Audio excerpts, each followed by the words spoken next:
એટલે ખાસ વિનંતી કરું છું આ મનસુખને કે ભાઈ અમારા સમાજના જે અશિક્ષિત અને જે આવા લોકોને જે તું બદનામ કરે છે અને બદનામ કરી અને જે તું વિડીયો બનાવીને મૂકે છે તારી ચેનલમાં, તો આ યોગ્ય ન કહેવાય, તું મરદ ન કહેવાય.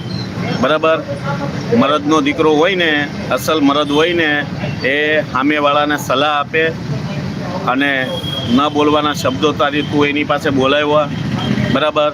અને તું એમાં જે વાત તે પાછી આપણે માળવાળી મેલડીમાં કે સતુ ભુવાની તો આમાં હતી જ નહીં, પણ તે પોઈન્ટ મારીને તારે પોસ્ટરમાં ફોટો મૂકવો હતો.